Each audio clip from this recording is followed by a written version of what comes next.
RecTech controller. If you haven't seen the video, I did a full walkthrough on how to add that to your Pit Boss. So I'll go ahead and put a link above or in the description notes. But I want to test how well it works compared to my Pit Boss stock controller. I added this because my Pit Boss stock controller started to give me a little bit of problems, and I wanted something that I can monitor from my phone, basically anywhere. I've had to step away from the grill and know where the temperature of my grill was, as well as the temperature of the meat. The other thing is this is a PID controller, so you get a little bit more accuracy, supposedly plus or minus 5 degrees compared to the Pit Boss controller, which was plus or minus 20, which really didn't bother me. It gave great taste. But this one, since again I had to upgrade and I wanted the Wi-Fi capability, is the reason I went with this. But today I'm gonna put it to the test. I'm gonna do 2 pork shoulders, and I'm going to cook those overnight, taking about 10 to 12 hours. And I'm gonna be monitoring the temperature of the grill as well as the temperature of the meat through this new RecTech grills. One other note, I'll be using the Pit Boss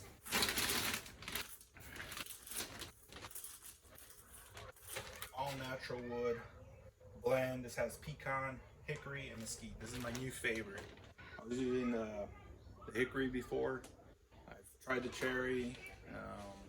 I've also tried the competition blend. I didn't really care for that one too much. But I do taste a little bit of a difference with this one. Maybe it's the little bit of the mesquite and the hickory mixed in. But it does seem to give a little bit more of a smoky flavor. So I'm gonna go ahead and put that in, clean out the grill, and then we'll get started on the cook. All right, a little change of environment. Since I'll be cooking this overnight, I don't want it by the house. I'm putting the grill away from all structures just in case, God forbid, something happened. So I'm going to get this started, get it up to temperature. I'm going to go ahead and put the pork shoulders on. I'm anticipating cooking this overnight and hopefully have everything done by lunch. Like I said, I'll be monitoring this with my new Wi-Fi grill. You see the kids in the background playing. So first thing you want to do when you get this started is open this up, make sure it's cleared. On button right here. You can also do it from the app. I'll be cooking at 250.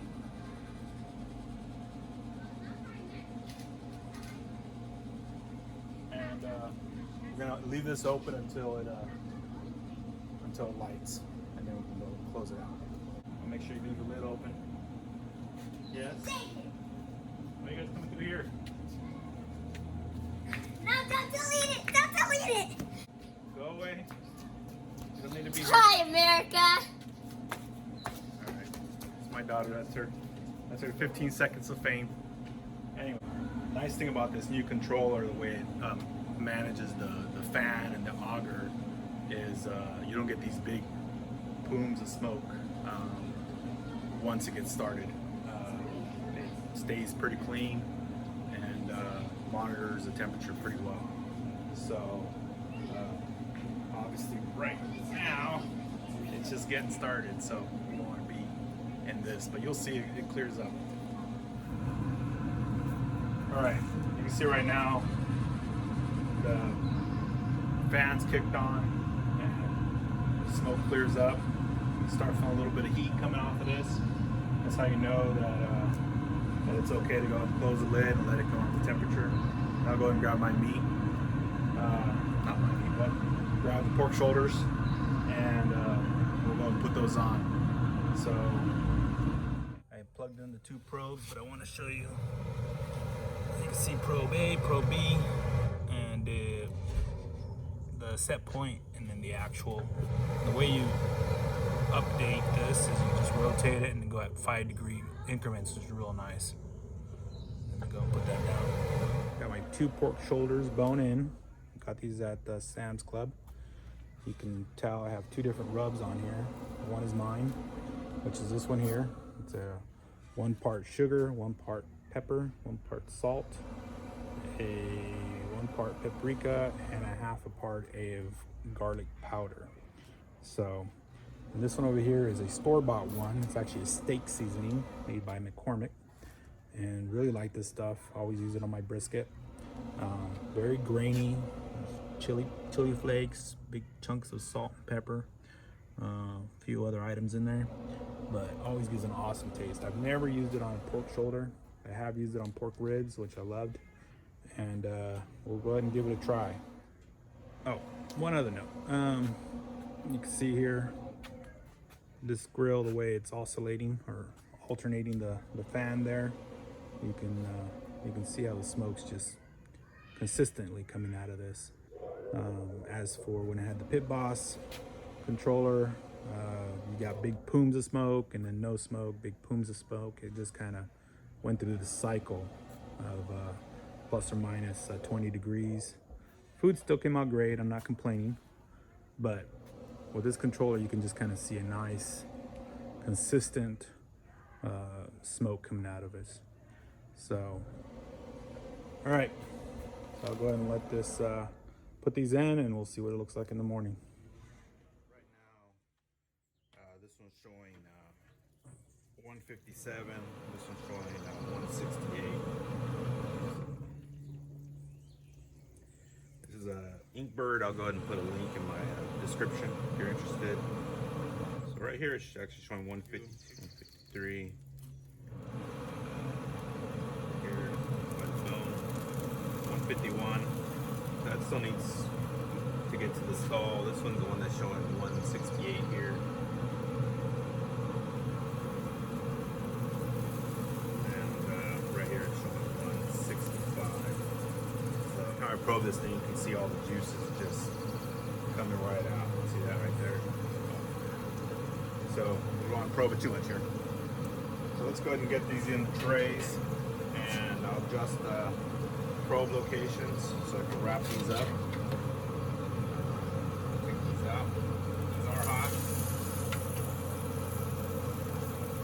Look at that. Oh my god. You want to see. Let's get under here without dropping it. Put that right into the tray.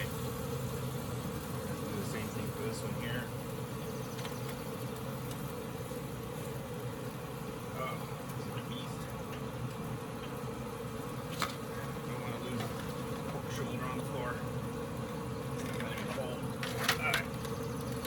Perfect. Go ahead and spritz them. This is just 1/2 apple cider vinegar and water, and just introduce a little bit of moisture into the pan so it steams up. It's already got a nice bark on there. You can see they both kind of. This is the grainier one I use. This is the steak seasoning. And this is the seasoning that I created. Heavy duty aluminum foil. If you're interested,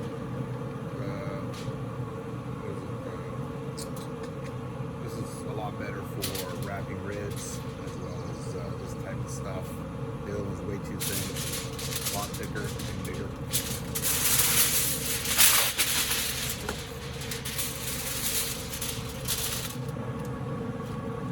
Try not to hit the bone with the probe, otherwise you'll be reading the temperature of the bone instead of the meat, and might give you a false temperature.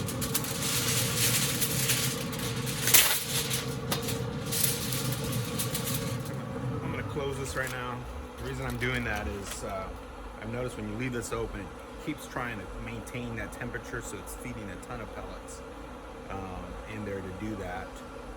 It's the only negative of these PID controllers is it'll keep feeding to keep the temperature up, but the lid's open, so you're not going to be able to keep that temperature or maintain the temperature. So when you close it, then you get this kind of spikes a bit. Not for long, but it does spike. Just something to note. All right. Put this back in here.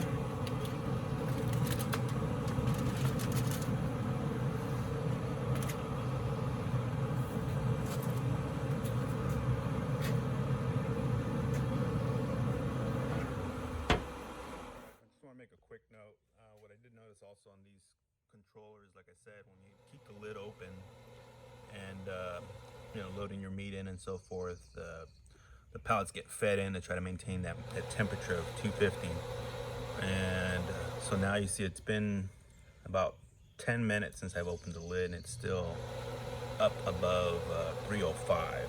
So it tries to get back down, has a hard time. So sometimes what I'll do, just to get it back into where it needs to be, I'll open up the lid, let the temperature come down a bit, close it back down, and then that should get it back into range. I'm not sure why it does that or why it can't readjust. It's just something that I've noticed with it. It only takes a minute or two. You can see here. So yeah, so right now it's within its range. So I don't want it to keep feeding pellet salt. I'm gonna go ahead and close this down now, and hopefully it adjusts. So, a few little notes on the Rectech grills Wi-Fi controller. One, when I was running that 225, which I don't normally do, I run at 250, but I wanted to do that just because it's going to be an overnight cook. I didn't want it to get too far along and wake me up at 3 in the morning. But I was having a difficult time maintaining 225 at first. So what I had to do is, they give you, within the app, they give you the adjustment for feed rate. So the feed rate, you're able to adjust how much pellets are being fed into your grill to maintain the temperature, and depending on the types of pellets you have, some might burn hotter or faster or slower. So it gives you that adjustment within the app to so you can meet your temperature range, which was nice. Once I got the feed rate down from I think it was set at 6.5, I got it to 5.5. It ran like a champ, kept 225 temperature, plus or minus 3 or 4 degrees. Second thing, they did an app upgrade or update, which I really don't like. Before they would allow you to adjust your temperature range plus or minus 10, plus or minus 20. Now they don't give you that option, but they put a default in there, which is I think plus or minus 10. So every time it reaches a little above 10 degrees from where you have it set, it sends you a notification. Very annoying throughout the night. I ended up having to turn off notifications, even though I wanted to monitor the probe temperatures and I wanted it to let me know when it reached 170. But I had to turn it off because the other notifications I couldn't control. So I really don't like that. Hope they update that again and give you that adjustability within the app to turn that aspect off, or even just adjust the range, because it's annoying. It also started doing where if you're 5 degrees from your set point, it tells you you're 5 degrees, which is fine.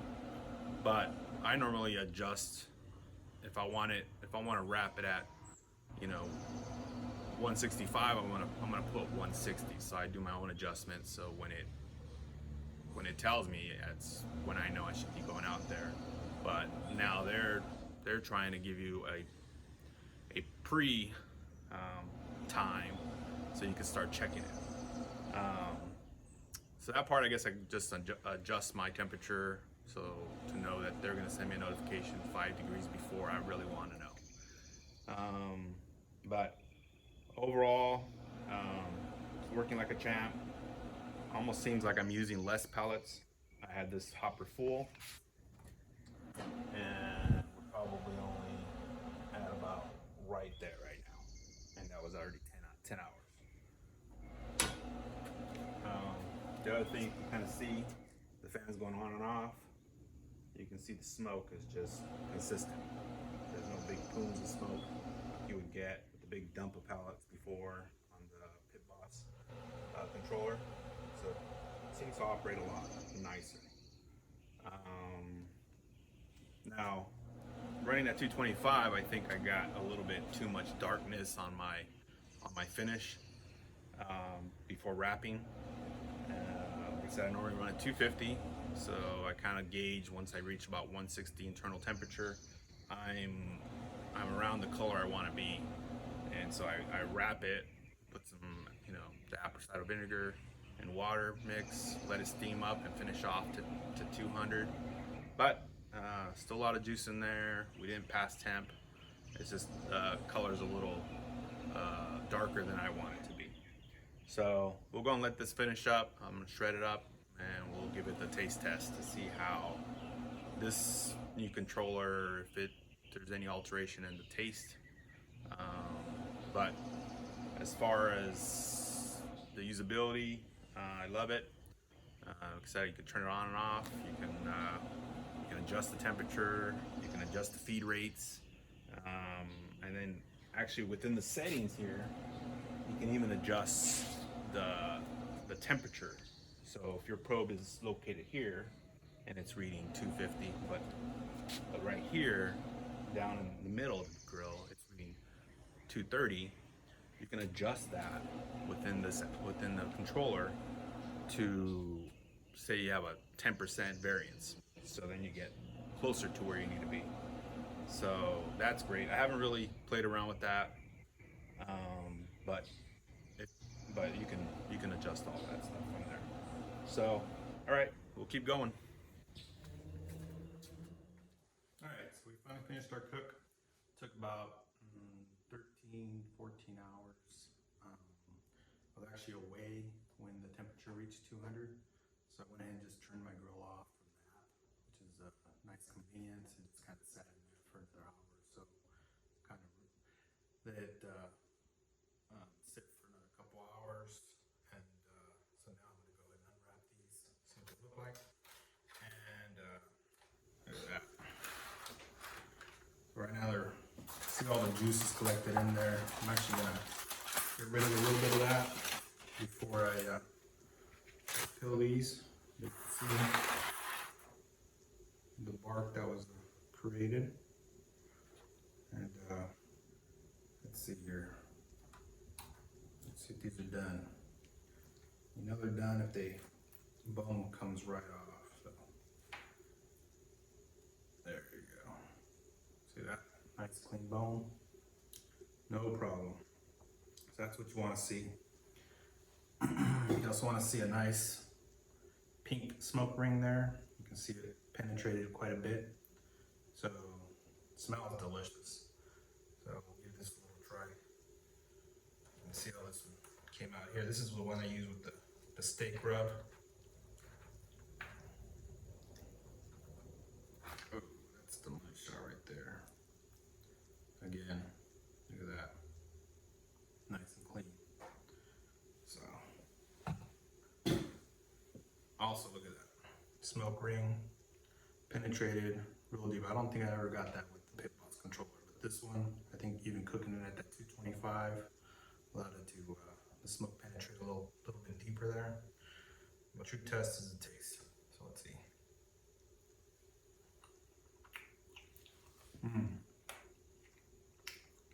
I really like that steak seasoning. It gives a really nice spice to it. Nice, really taste the pepper. If you like pepper and salt, this is the way to go. On the pork, I think it works. Add another piece of that.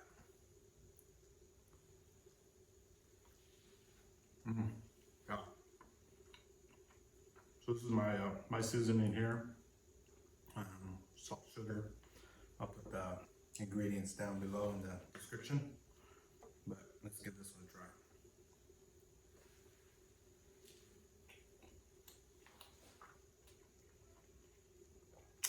A little bit different taste. Definitely taste the sugar, a little on the sweeter side. Not too sweet, still salt and pepper. I really like the balance on that one. This one has like a graininess to it, which I like.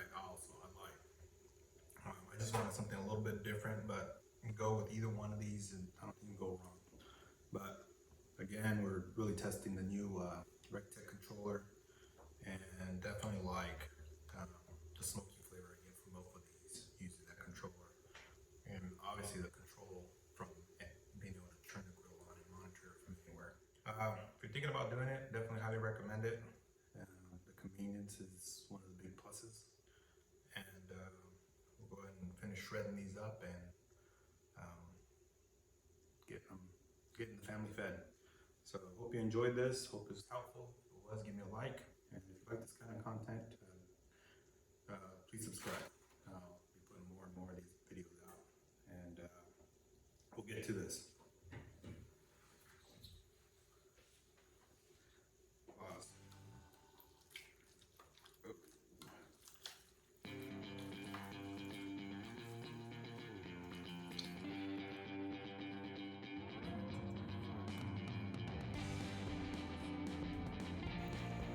That pink is all that smoke that penetrated into this. Looks good.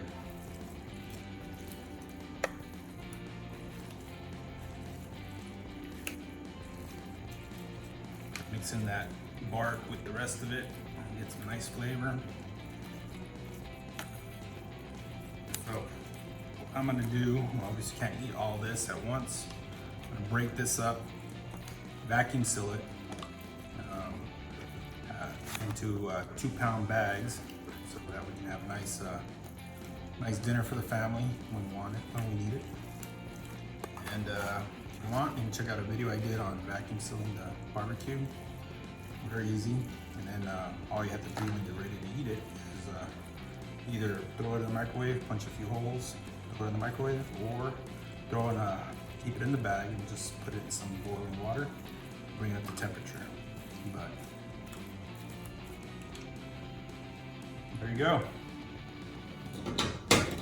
Man, let me try another little piece of this one here. Really like that.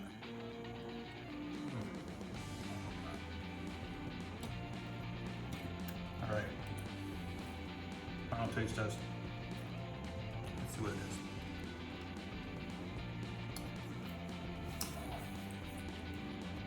So you can't go wrong with either one of these. Both taste unbelievable. Really good smoke flavor. Really impressed. Like I said, I do like the taste of this one, but I don't think either one, I think just on how you're feeling. So, okay, I'm gonna wrap these up, and thanks again.